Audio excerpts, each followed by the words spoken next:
I would like to thank the grace of heaven, the virtues of the masters, and mercy and compassion of grand predecessors, transmitters, temple masters, lecturers, and others for giving me, for having the opportunity to give a talk on today's topic, which is this confirmation of three religions scriptures. Confirmation of Dao. Oh, of Dao. Three religions. Oh, of Dao. Okay, yeah. Dao. Within three religion scriptures, or within? In the, within, right? That's what, yeah, you can say within. Within. That's better. Within three religious scriptures. Okay, yeah, all right, okay. So, let's go do a little bit background. Actually, this topic, it's not, I don't know. I haven't heard many people talk about this topic, or there's not very many material on this topic, because it's kind of broad. You can say it's kind of broad. There's more specific, like say confirmation of three treasures, heaven's mandate, that type of thing, right? But this is kind of broad. So in a sense, for people who haven't done any in-depth reading of Lao Tzu or Confucius or Buddha's sutras, then it could be like an introduction to saying, hey, that there's a Tao that they're talking about in all these three separate teachings, or okay. Or we could go, more in depth, after people who've done analysis, and then you can do a scripture by scripture or line by line analysis, which is a lot of detail, and which is much more in depth, right? So maybe that's why. Okay, but I'm trying to balance the two. I'm trying to give you very broad, general, scope, general commonalities or general themes. Yeah, themes, and at the same time, I'm trying to point to very specific passages in the scriptures or classics or sutras of these three teachings, all right, and compare them and show them, okay? So, all right, so when we say three religions, 三教, okay, that's what they say, 三教. 三教经典 means sutras, classics of the three religions. It refers to the Eastern religious teachings, you can say, of Lao Tzu, Confucius, and Sakyamuni. Okay? All right, that's what it means. So, what's Lao Tzu? It's called Taoism. We call it Taoism. So this Taoism, is different from what we say the Tao. Okay, our Tao. Okay, so gotta be careful. All right. Oh, TAO Taoism. Yeah, we should use TAO. That's yeah. That's a good idea. Yeah. That'll separate it. That'll separate the that'll distinguish the two. Yeah. That's better. Okay, Taoism. Okay, and then there's Confucianism. Okay, that's 儒教, right? 儒教, Yeah, 儒教 of Confucius. Okay, and then there's Buddhism, 佛教 Sakyamuni. Okay, 释迦牟尼. Okay, Sakyamuni. All right. So, so I say quote, religion, because it's if you want to be strict definition, it's not religion comparable to Christianity or Islam or even Hinduism. Maybe it's closer, but anyway, but it's not. It's different. Okay, it's a little bit there. But each of these teachings, religious teachings, teaches about the way. That's what's important. It's the Tao. So that's, you can say, the common theme. Throughout these three sets of groups of teachings, but they're from different perspectives. Very interesting. Okay, different, because when you think about it, the Tao is so broad and it's so all-encompassing, and yet and it's very you can't describe 100% perfectly with words, right? So that's why there's so many perspectives, you can say, okay, or angles, or all right, okay. So on the surface, if a lot of scholars do this, they say these three teachings sometimes appear to be different, or even may even contradict each other, they say. Okay, especially between the classic of the way and the virtue, Dao De Jing, and Confucianism, especially the Analects, in the Analects, or even Mencius, all right, and possibly even against some of the sutras. Okay, all right, they may seem to conflict. Okay, on the surface. Remember, okay, so it's yeah. Well, that's what I say on the surface. That's why I say on the surface. So according to some scholars. But these scholars are wrong. Okay, but the reason, what I was trying to get at, is for this apparent contradiction or difference or whatever, is due to different focus and perspective of each of the three teachings. So that's very important to bear in mind when we read these these scriptures or sutras of these three different three different branches, okay, or schools, okay, of thought, okay. And here's why. I mean, here's an example. Let's convert this to Taoism. Okay. Let me save this sucker. Okay. So Taoism teaches non-motivational action. Okay. And it's from a perspective of the cosmic nature. He call it 大自然. I mean, 大自然. It's not the nature that we know of. I mean, that we conventionally think of it as. The four seasons. Stuff like that. Okay, it's greater than that. It encompasses this grand. That's why I say it's cosmic. This great nature, grand nature, whatever, encompasses the cosmos, everything. Okay, all right. So it's like chapter 26. I don't want to refer to it. Go too deep. Chapter 26 of the classic of the way and the virtue, Dao De Jing, right? 道法自然, right? Okay, so that 自然, that literal translation means nature. Doesn't mean the four seasons nature. Doesn't mean that. It's bigger than that. Okay, anyway, it doesn't matter. Okay, it's more like suchness. That is the way it is, just the way it is. Okay, anyway, doesn't matter. All right. Okay, so that's what Lao Tzu's Taoism. Okay, so I'll go into detail, later on the outline. And you can refer to the previous two classes on the Dao De Jing, classic of the way and the virtue, the outlines that I gave you that we talk about this term, this concept of Wu Wei, okay, which is non-motivational, non-conditional. Okay, I'll talk about that later. And then there's Confucianism, which teaches what? Mainly about humanity. Now, this term 忠恕, right? Literally means loyalty and like consideration.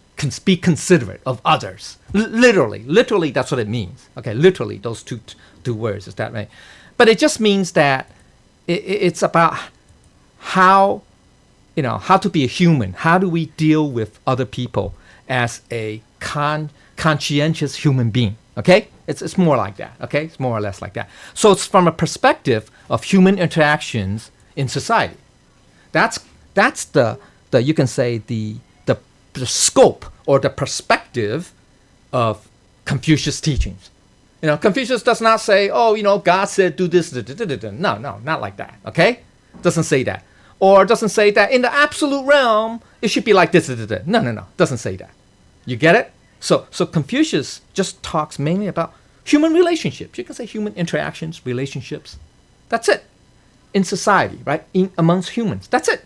So it's, it talks about humanity, how to be a proper, conscientious human being, basically. All right? Okay, so that's different. All right? So it's, in a sense, it's very practical. You can say it's very practical. Okay? It doesn't go into abstract theory, metaphysics, none of that stuff. Okay? All right. Now, Buddhism teaches, they do teach compassion. Compassion is a you can say it's a foundation, you can say it's a cornerstone, okay? But it talks about from a perspective of causality. A lot of, or I should maybe put in parentheses, dependent origination. Maybe that's a better term. I mean, causality is the same thing. Dependent origination, just longer, okay? Okay? It just means that from Buddha's perspective, see, from the Buddhism perspective, you can say it's much broader in that respect, right? Not just human beings, right? Like Confucius, right? In the human world, because they talk about, beings in the celestial heavens, the arhats, etc., asuras, the let's say Tianlong Babu, right? You guys heard about that, right? The 8 classifications of celestial beings in the celestial realms, and also the underworld beings. So the 10 Dharma realms, right? You guys had the, right? I did a class on that. I don't know, I guess a year ago or something. You guys should have the handout, 10 Dharma realms, right? So in the 10 Dharma realms mainly is because they exist because there are due to karma, right? There's a karmic karma at work. Maybe that's a better term. Okay, so Buddhism looks at it in a broad perspective from that. Okay, all right.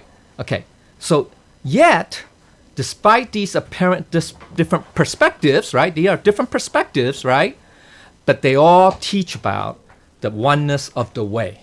Okay, that is, what is that? That is the concomitance. That's a good word, concomitance. It means simultaneously, same time, in the absolute and relative. Absolute and relative. Emptiness and existence, right? So emptiness would be 空 or 无, right? Existence would be 有, right? 无 and 有, right? In becoming and being, okay? So being could mean a physical existence, okay? Becoming means non-physical, okay? All right? Or intangible, okay? Stuff like that. So in Chinese, I say what? 即用沾染, right? Or 即照同时. Same thing, all right? Okay? They all talk about that oneness, okay? So it's both. There are 2 parts, you can say 2 parts. Okay, so furthermore, the founders and disciples of these 3 teachings are also part of the heritage or lineage of Tao masters, right? Who had heaven's mandate to continue to sustain the lineage of Tao. Okay? So this we know part from the lineage, right? From the lineage, right, of Tao. Okay? That was another class that we heard last week or 2 weeks ago. Anyway, okay. Now, each teachings points and guides sentient beings to the understanding of the true principle by the very masters who having mandate to propagate the 3 teachings and to the ultimate attainment of enlightenment. Yeah, attainment of enlightenment. that's kind of wordy. Okay, it means to They all point us or guide us to say, hey, we can all attain enlightenment. Okay? All right? Okay. But none of these teachings, however, emphasize a reliance on God as an external savior. It does not mean that they say there's no God. No. Contrary. As a matter of fact, they do hint that there is a supreme creator. But the emphasis of their teachings is on one's own efforts, understanding, conducts, practices, and realization as a means to salvation or enlightenment. That is, reliance on one's true self or the original Buddha nature to achieve enlightenment. Get it? So you don't, we say, we don't say, oh, God, please help me to become enlightened. A lot of religions do that, right? They pray, they beg, they say, oh, God. I mean, it's not that we don't pray to God. Yes, we do, right? When we kato to God, okay? But the key point about all these teachings is saying that, we sentient beings, because we all have this, original nature, true nature, Buddha nature, okay? We are capable of attaining enlightenment through that. Get it? Okay? The key is we have to know what that is. Okay? Or that's what we have to learn. We have to learn. And that's what the teachings all talk about. Okay? All right? So that's, you can say that's, would be a key point of difference between Tao and religion, for example. Okay? Example. Okay? But I just want to highlight that. Okay? That's some of the common themes among these 3 teachings. Ultimately, though, each of these 3 teachings are the same in core principles, in the essence, okay? But they differ in their approaches and focus, and that is their applications of function. So that's the whole thing, okay? It's just these 2, okay? Essence and functions, okay? That's it, okay? But they're same in the core. The essence is the same. Essence is the same. Their core principles are all the same. That we all have a Buddha nature, eternal, unperturbed, that blah, all that, okay? All right? Okay. All right? Okay. Now, let's go to Taoism. Now, I didn't do it in any particular order, but I did it in, I guess, in historical order. Okay, I mean, you could do it in different orders, but I decided to do it in historical order. Okay, so I guess I should call up that file on Lao Tzu. I mean, do you guys have those outlines? Okay, here. Okay, here's the, right? Okay, here's the, I mean, so this is detail. Okay, so, but so I'm just like kind of like summarizing from that file, from that specific file.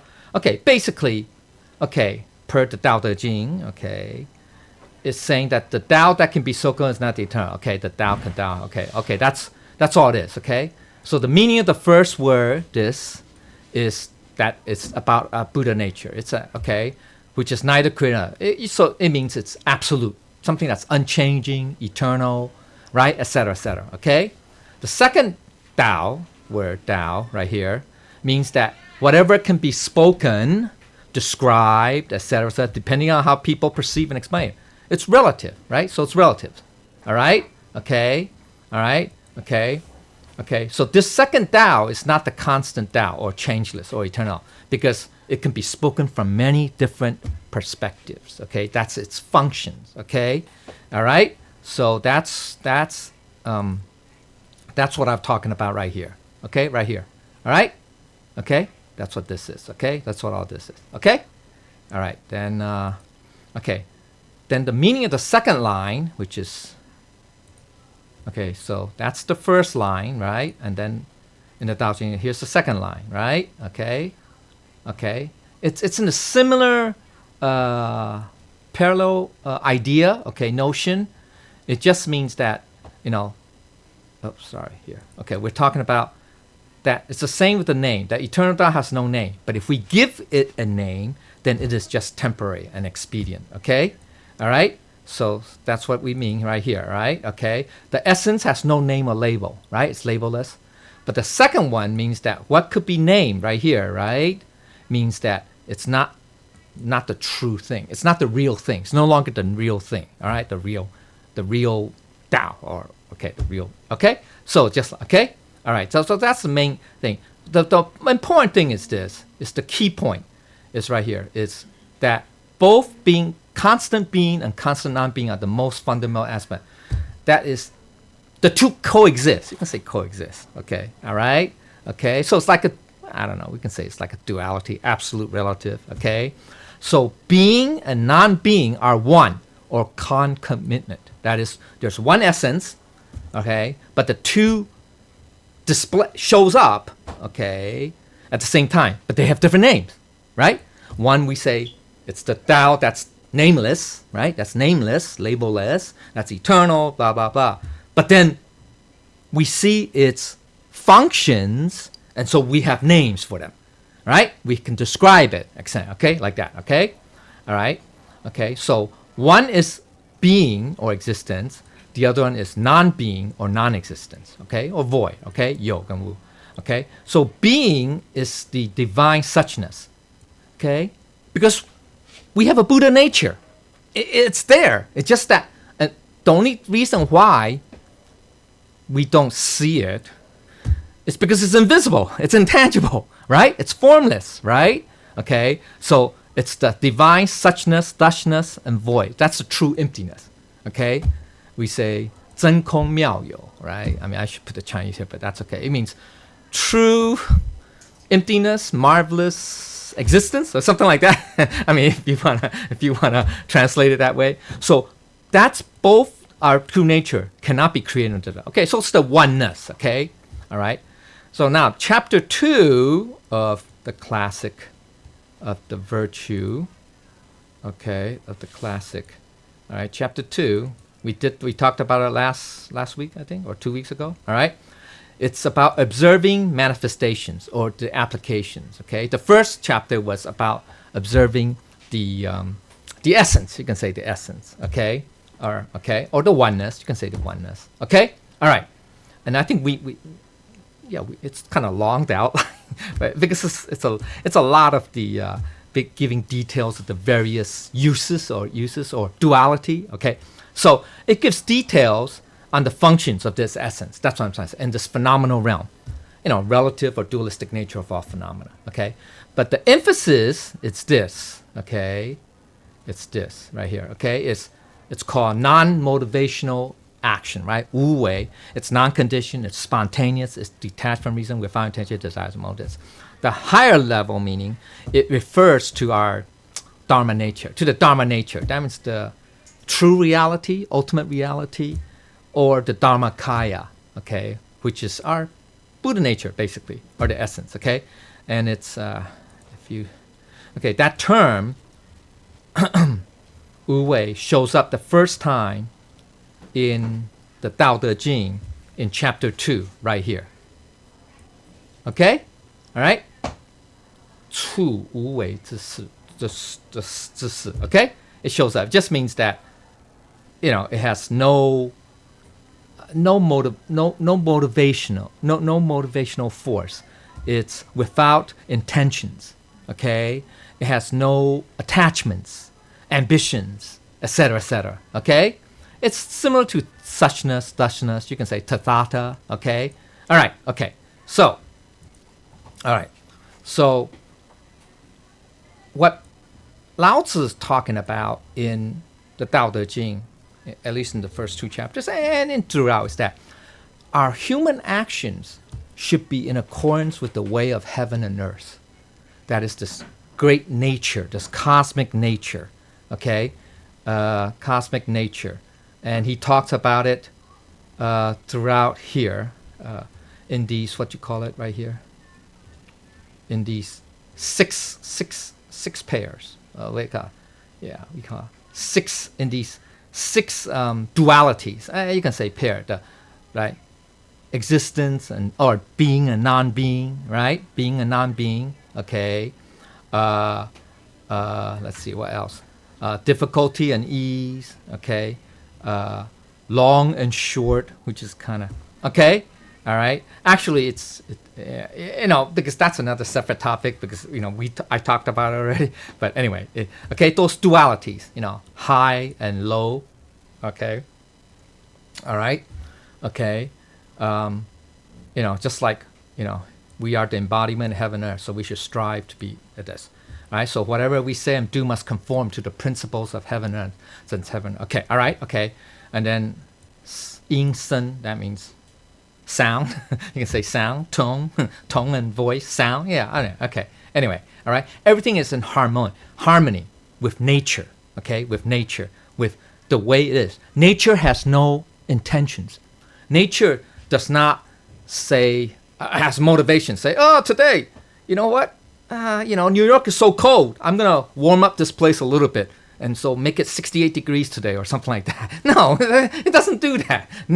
Nature doesn't do that, right?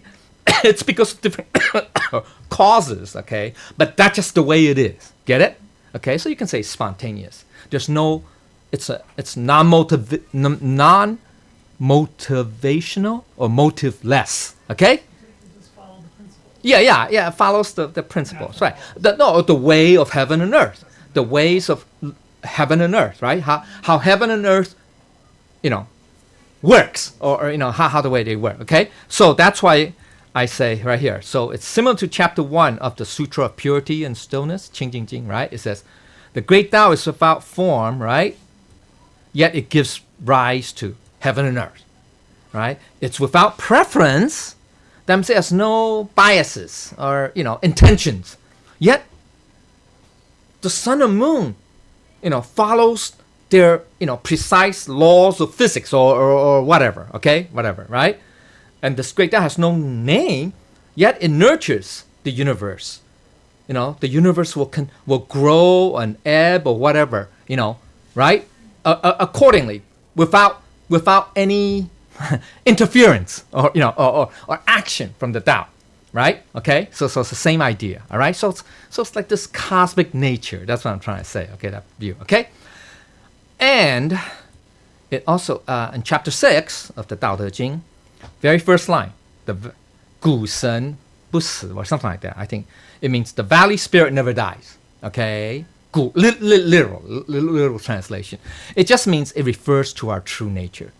You know, what's a spirit that never dies? It's our Buddha nature. Okay? All right? So it also hints at the first treasure, heavenly portal. You know, it's a valley spirit. You know, why doesn't he just say the human spirit never dies, right? I mean, you know, he specifically uses valley for a reason, right? For those of you who know the first treasure, we kind of understand, right? Okay, so that's the Tao Te Ching, okay? I mean, that's Lao Tzu, okay, Taoism.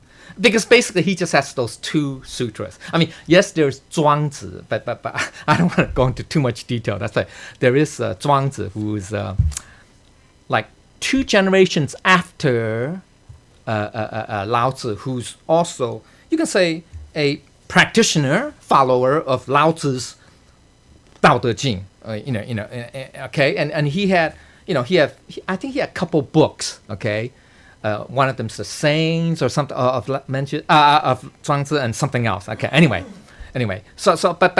but it's more advanced. We don't need to get into his detail. I mean, okay, that's what it's it's a lot of philosophy. I mean, you guys heard of the, one example is, he had a dream, right? That he was, I don't know, sitting by the edge of a, I don't know, river, lake, pond, whatever. And he was, daydreaming. I mean, he's dreaming that he was daydreaming, and that he's daydreaming that he was a butterfly. I mean, in his dream, that's what I'm saying, in his daydream or dream, he was dreaming that he was a butterfly, dreaming that he was Zhuangzi. So it just goes on and on and on, okay? So the question is, who's the real I, right? I mean, that's the question. So it's not our conscious thoughts, our dreams or whatever. You can say our 念头, our thoughts, our thoughts or mind. But rather, it's that Buddha nature that's always the same, that has no thoughts. Okay, anyway, the mind of no mind. But anyway, that's, okay, that. And then he talked, and then there's a story about him and his good friend who's I forgot, he's I think it's a logician, right? To talk about the happy winnows in a pond or something. You guys know about that? No, never mind. Okay, that you guys should go read it. Okay, all right. I too much information, but anyway. So he uses a lot of. I mean, Zhuangzi used a lot of the principles of nature. Okay, anyway, Lao Tzu. Okay. Anyway, all right. So then let's talk about Confucianism. Okay, Confucius. Okay, so his emphasis is on what? Fundamental human qualities, innate virtues, and relationships within society. So we have these things such as 5 constants, right? We all know these things, right? We all have that. We really don't have to read a book to learn it. We already have benevolence. We already know what's right and wrong. Morality, in other words, okay? Ethical behavior, we have that Mahaprajna, the wisdom, and we actually have a faith, a belief, okay? A sincerity, you can say, okay? And then there's also what they call the 8 virtues, right? 8 virtues. Now, some of this, well, I don't know. I don't know if you need to learn it, but I don't think so. But anyway, there are also kind of innate qualities, okay? These are very common, right? The first 4, the last 4 are the 4 ethical pillars or social bonds, that's what it's called, okay? And then there's the 5 ethical relationships, right? 五伦, right? So these all deal with society, right? It's only when you have a society do you have this, right? Right? If you have a society, you would have these relationships, right? You would have husband and wife, or family, parents and children, brother and sister, and then friends and superiors and subordinates, or rulers or leaders and followers, right? Or subjects, right? Okay? And so these are their roles, okay? So the husband and wife must have differentiated roles, and they follow they conduct themselves according to propriety, okay? Parents and children. Parents must show benevolence to their children, right? Love, compassion, benevolence. And the children in turn displays filial piety, right? Brothers and sisters, they must be orderly. The elder to the younger, right? Show respect, etc., etc. And then there's fraternity. I don't know, just means sense of I don't know, brotherhood? Is that what they call it? Fraternity? I don't know. Sense of brotherhood or sorority? Anyway, okay. And then among friends, you have to be trustworthy and must have integrity. Okay? And then between superiors. Superiors or leaders must be righteous, show justice. You can say, justice, towards the subjects, and the subjects must display loyalty to their leaders, okay, etc. Okay, so these are 5 relationships, okay. Now the first, second, and fifth are the 3 cardinal guides. Let's call them, okay. The first, second, and the fifth, okay, are called the fifth right here. Fifth, first, and second are called the 3 orders, okay, 3 cardinal. Now all these A, B, C are, the 5 constants, the 8 virtues, 5 relationships are basically practical guides for human conduct in a society, right? Very simple, right? I mean, very basic, okay? Now, let's go to some of the, the books in Confucius. The most important is, it's called Great Learning. I mean, that's most important, but it's the shortest. It's only like, 10 chapters? I forgot. Anyway, it's very short. It's very succinct, okay? But it has the, it holds the key, you can say, principles, okay, of Confucius, okay? So it's called Great Learning, okay? 大学, okay? Now, there's a meaning behind this, okay? This word. So the word for great or big is composed of two parts. One is a person with a 1 across it. So that's what makes it big, okay? And so what it means, the more advanced level meaning, so it goes, is that the great learning then means humans have to learn, right? Should means learn the 1. That is the 1, which is what? The way, okay? That's what it means. So that's the hidden meaning. It's not today we say Chinese, they also say 大学 means you go to university. You go to university. You get a, I don't know, BA in something, or master's, or PhD, or whatever. Just knowledge, nothing to do with the way. So that's not really 大学 in there, okay? So you can say that's the hidden meaning, okay? The more advanced level meaning, okay? Okay, so thus learning, understanding, attaining Dao is called great learning. That's what it means. This is not about, learning knowledge. Okay? All right, get it? Okay, so learning, understanding, attaining the Tao is called great learning. That's what it really means, okay? So if you understand this theme, key point, then the rest would make more sense, okay? I mean, the following. This is the first phrase, right? Chapter 1, verse 1, or what? Paragraph 1. Okay, anyway. Okay, so 大学之道在明明德在清明. They also say 新明. It could be 新, new, right? It could mean, but 清 is okay. 清 is okay. They say it's supposed to be represent 心, supposed to represent 心. 心 is how you become the new. Yeah. 心 is Yeah. that you let the others to know there is a true nature. Yeah. 心. Yeah. Okay, so that's why I wrote down. Okay. One tells the other. 在之以之善, right? That means, to the highest, to the ultimate. We say 之善 means highest good or highest excellence. We say excellence. Okay, good. Okay, so basic translation. Here's the basic translation. It just means the way of the Tao is to manifest, reveal bright virtue, to renovate the people and to attain the high. That's just basic translation. Okay, you're going to find that in a lot of translated works, because that's pretty standard. Okay, anyway, but the deeper meaning means to learn big, means to learn the essence of Tao, which is the true realization of our original nature. Okay, just like the first sentence here. Okay, I mean the first idea. Okay, about the Da. Okay, then 在明明德, right? The next phrase means to realize and cultivate our true nature. That's what it means. Okay, not to manifest bright virtue. It just means to realize it, to cultivate it. Okay, and then 在清明, or 清明 means we will become a new person, and no longer the old person, which is the habitual nature that is not in accord with the true principle. Okay, that's what it means. Okay, all right. Okay, and also to inspire the same to do others. But I'll come to that later.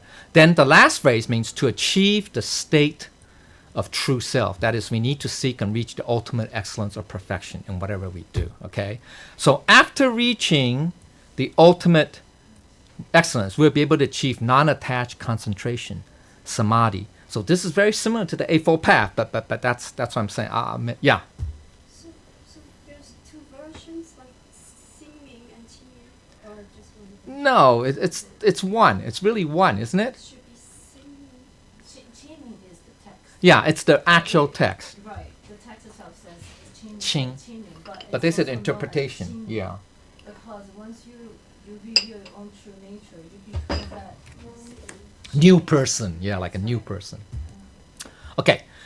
And then so after we that, we will be able to achieve this is the key. So that's why it says it in the very first sentence, okay? Very first sentence of the Great Learning is that we'll be able to achieve non-attached concentration, which is samadhi, sanmei, that's called. Serenity, quietude, or sublime state of stillness. That means you can say jing, okay? Jing, yeah. Peace, harmony, clarity, that's not, and to establish direction. That is to realize our original nature. That's what it means. So in summary, the three guiding principles are this: realize and manifest our original nature, i.e. the essence, meaning the apply our innate wisdom and virtues and inspire others to do the same. That's the qing, okay? Meaning that is our application. That is what we are applying our essence, okay? We're applying it, we're doing it. And then achieve the state of perfection. That's the result, okay? Oh, you can say, yeah, okay. All right? Okay? Similarly, in the Great Learning, verse 4 and 5, okay, it's called the Ba Tiao Mu, or the 8 stages, okay, or eightfold stage, okay, of cultivation, okay, basically. A lot of detail here, okay. So the first one is Gou, okay. Literally translation, I didn't put it down, but it means to investigate things or matters, right? To investigate, that's what it means. I mean, literally, okay? So some people translate it like that, okay? Anyway, see, so that's what I'm saying. There's a higher level, okay? It just means to not become attached to all these materialistic things, temptations, desires, etc., all that stuff, okay? All right, all that, forms, you can say, okay? So in order to do that, we need to understand the source of all forms, which is only formed by the convergence of multiple seeds. So this is where causality comes in. Okay, even though, in Confucius, he doesn't mention causality, right? He did not mention causality. Buddha did it, right? Okay, so that's what I'm saying. There's a lot of these overlaps, okay? Anyway, okay.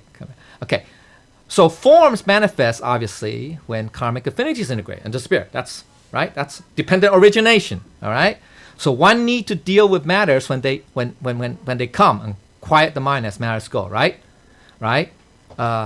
事来则应，事去则静, right? Same idea. So by using the true principles to deal with matter, we follow our original nature and do not create karma. That's very important. Okay, that's very important. That's why we have to use the true principle to deal with. That's, use our Buddha nature, i.e. wisdom, through Mahaprajna. Okay, the second stage is called 直至, right? 自治, it means to attain the truth, okay? To know to the utmost, or to the end, okay, whatever, okay.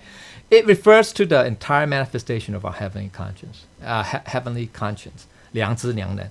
So it's this innate knowledge and ability of everything. That is the proper knowledge and view, which is the Buddha's knowledge and view. Get it? Or the Buddha nature knowledge and view. Okay? So this is very similar to the Eightfold Paths, which I will, get to at the higher level. Right? The first noble Eightfold Path is what? Proper view or understanding. Or proper knowledge too. Okay? So similar, okay, very similar, all right? Second one is called sincerity, okay, or 诚意, yeah. So after having proper view or knowledge, okay, then our minds will be truly sincere. You can say honest. It'll be true, okay? No longer delusional or have doubts, get it? Okay, all right? So, okay, and then the next step is what? 正心. It means literally proper thoughts, proper mind. You can say, we say rectify our mind. Okay, we say rectify, to correct. You can say correct, right? Rectify, to correct. All right. So whenever our thoughts are sincere, then our minds will be proper, right? Because why? Because that sincerity is a reflection of our or manifestation from our Buddha nature, right? So therefore our minds will be proper because it's direct from our Buddha nature. Get it? Okay.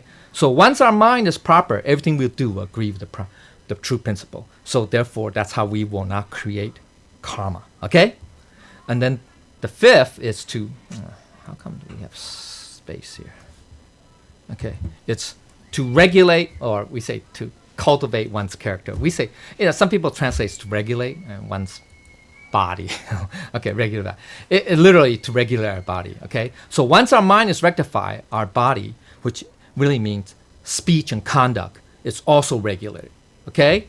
So when our mind is very sincere, we will naturally manifest it in our actions and appearances. So that's why it's how can I say, it's in alignment, it's in sync, right? So therefore it's sincere, it's very sincere, right? It's very true, honest, etc. Okay.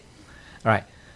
Okay. Then the sixth stage is called qi jia, right? It means order in the family. Okay. So once our conducts, right? Remember up here, right? Conducts are proper in accord with the trend, then our entire family will be orderly and harmonious. Why? Because what? Our actions and our words are true and sincere. So therefore, our family members will see that and will be influenced by that. Could be influenced. So they too will follow likewise. Okay? All right? Okay. And then then the next seventh step is 治国. Literally, 治国. It means to govern a country. Literally means. So after our families are in order and harmony, then we can govern a nation properly. Right? Okay? And then world harmony. 平天下. Right? So after the families and nations are orderly, harmonious, and properly governed, then the world will be peaceful. So that's how we go from the very smallest things here, right, or the very individual level, right, human level, to a person, to the world, right? So that's how it expands. Okay, so that's the stage, the steps, the level. You can say the steps of how Confucius thought principles, teachings, teach us or guide us, from the individual level all the way, if we could do it well, to the global scale. All right? Okay. But it's all have to do with the human realm, right? The human realm. Okay. So thus, the true effort is removing matters and desires from our minds. And once we let go of all attachments, which is relinquishment, part of the four, immeasurable minds, one of them, right? Equanimity or relinquishment. Our minds can return to our essence, which cannot be done. In this way, we'll have achieved the highest excellence or state of perfection. All right? Or we call this what? World harmony, 世界大同, right? And then now let's look at Doctrine of the Mean. Oh God, I don't want to get to Buddhism. Okay, Doctrine of the Mean, John, chapter 1, verse 1 and 2. Okay, it's this. Okay, that's what it is. This is very, very well. Yeah, okay, there's an earlier super. 天命之为性，率性之为道，修道之为教. Right? Okay. All right. Okay. So the first word. Now let's talk about the title. The first word means middle. That's what it literally means. Okay. So it doesn't deviate or tilt to one direction. No bias, no preference, etc. Free from duality. Second word, yong, means eternal, changeless. Now, literally, it means common, ordinary, mediocre. That's what it really means. Okay, yong. Okay, but zong yong, the combination means it's the middle that is eternal, right? So it's hinting at something, right? Our true nature, Buddha nature, you can say that. Okay, so the basic translation of this first phrase or sentence is this. This is pretty standard, right? Everybody knows it, right? Okay, so talks once again. What heaven has conferred is called the true nature. And in accordance, it's called the Tao Te Ching. Okay? So once again, the same thing repeats over and just like in Tao Te Ching, right? Lao Tzu. The true nature is the essence. Okay? And cultivation of the Tao. It's the application. It's function. Yeah? Yeah? Okay, so this is just another example of the oneness of Tao. So very similar, right? What Lao Tzu said. But Lao Tzu talks about that oneness once again. Essence and function, right? Right? but he talks about from a perspective of nature, right? You can say cosmic scale, nature. Whereas Confucius talking it from an individual level, right? A human level, okay? And yet he's talking about the same thing, right? Okay, all right. Or same theme, you can say theme, major theme, core. Okay, and then this is the another line from Zongyong. I think it's verse 2, I think. Yeah. Okay, it says, the basic translation, the Tao that could not be left for an instant. If we were to be left, it would not be the Tao. Okay, basically that's what I mean. It means that the Tao cannot be separated in our body for even an instant. Remember we talked about that concomitance, right?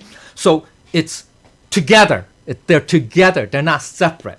Even though we talk about it as two separate things, right? But they're all one. Remember? That's the common theme, okay? So if the Tao can be separated from the body, then it's not the real Tao. Because the Tao is the true nature that is bestowed to us, right, by God, which gives us a life, right? Without this Tao, this Buddha nature, or soul, or spirit, whatever you want to call it, then we're not alive, right? Okay, so if our true nature leaves the body, then we will perish, obviously, okay? So that's what it means, okay? Now, let's go to the Analects, okay? Book 1, Chapter 1, verses 1 to 3. On learning, that's 学而篇, right? Okay, all right. 学而时习矣。不知矣，知不亦说乎？有朋自远方来，不亦乐乎？人不知而不愠 right? 愠不亦君子乎? Okay, so basic translation is this. Is it here? I mean, it's more or less like this. Okay, so is it not pleasant to learn with a constant perseverance and application? Is it not delightful to have friends coming from distance? Is he not a sage? Is he not a sage if one remains not annoyed or not angry when his virtue is not recognized? That's the standard translation. Okay, standard. That's this from Jen's leg. I mean, among others, it's all pretty similar, but it's pretty much superficial. Okay, surface. What it really means, the second word, right here. Okay, means this. It also hints at our heavenly portal. Okay, you know that? Okay, and the first phrase, therefore, here, right? Or yeah, here. Okay, means what? To learn about our heavenly portal. Learn about receiving the Tao. You're gonna receiving the Tao. Okay, learn about that door, that special, heavenly portal. Okay, okay, and then the second phrase means the friend. Who's the friend? It's our original nature, which has been lost for too long. Because why? We are senses, six senses, right?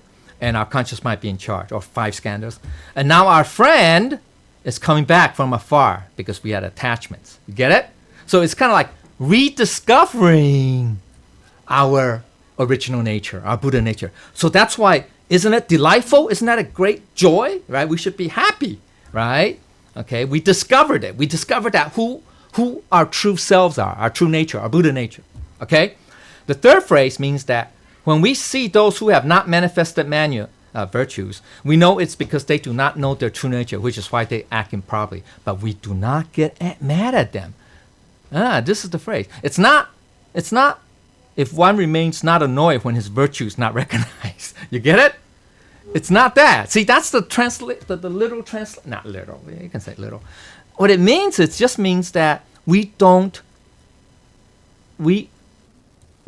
understand why people do not act virtuously. It's because they haven't discovered their Buddha nature yet.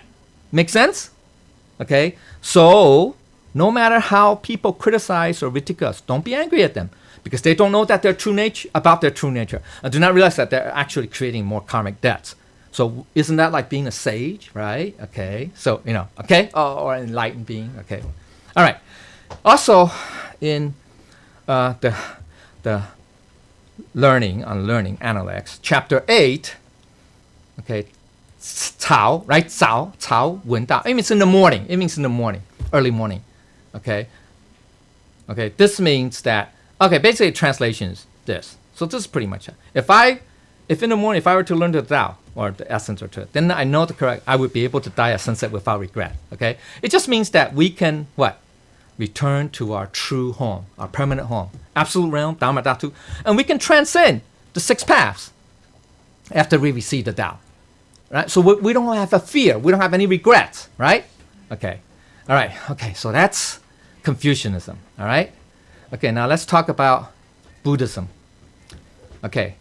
So one of the most basic, because this is called I didn't put it down here, but this is one of the what's called the first factor. All right. Yeah. First factor of the 7 factor. Qi Ping Zi. Okay, it's called 7 limbs or 7 factors of enlightenment. Okay, it's okay. So all right. So it's called 7科7道品. 7科7道品. Part of the 37助道品 or the 37 limbs of. Okay, it's the first one.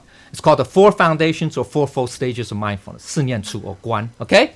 Now, this is what Buddha specifically taught or told or Ananda before his parinirvana, right? One of those 4 questions, right? What should we pay attention to, or what should we hold on to? Which one of your teachings? That's what Ananda asked. And Buddha said, it's this, okay? Which is this. The 4 are this. Mindful of the mind or conscious as impermanent, everything. 观心无常, right?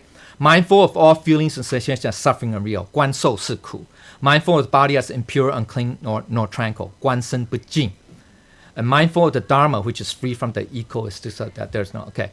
It's 观法无我. Or another saying is mindful that all Dharma or all things have no self, okay, have no essence. Another way of saying. All right? Okay.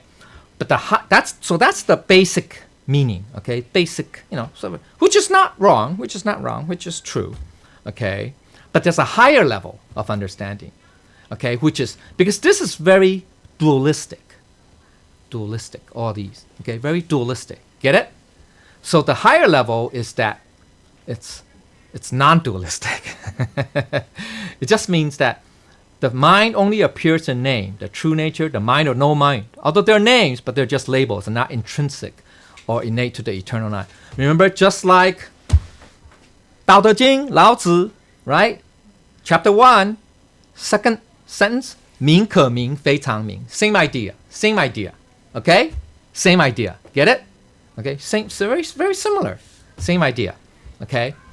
And number 2, right? Mindful of all feelings or sensations as suffering or not real. We have to observe that all feelings do not abide internally, externally, or in the center. Interesting. It's nowhere.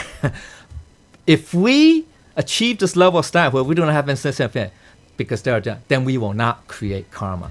So it just means that we have to be unperturbed by all sensations. And also, that is the starting point. I won't go too much detail. If we recall from the Heart Sutra, I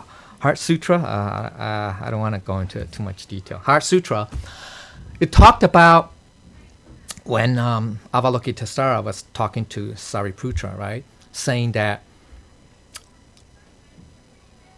the way to, to break this chain, this dependent origination, right, is from sensations. Do not let sensations, do not have any sensations, in other words. I mean, it means that, it doesn't mean that do not have any feelings. It just means do not have sensations influence, affect you, or be attached to it, okay? That's what it means. So that's what it's now, okay?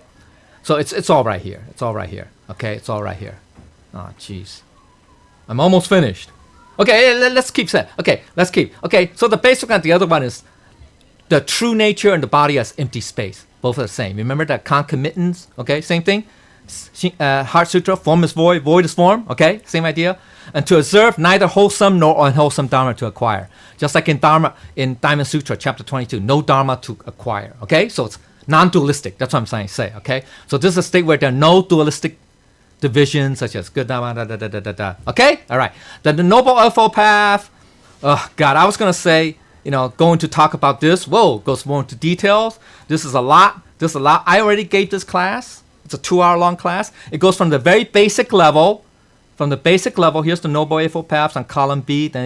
And then this is the basic level. But then there's go to the intermediate, advanced, and it'll go to,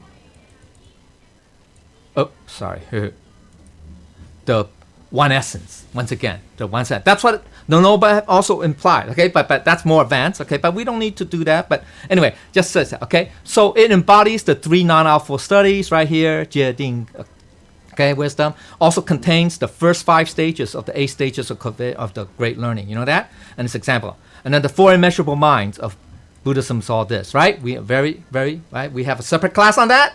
So you guys, Diamond Sutra, first paragraph hints at the way of cultivation, which is 4 normals. There's a 4.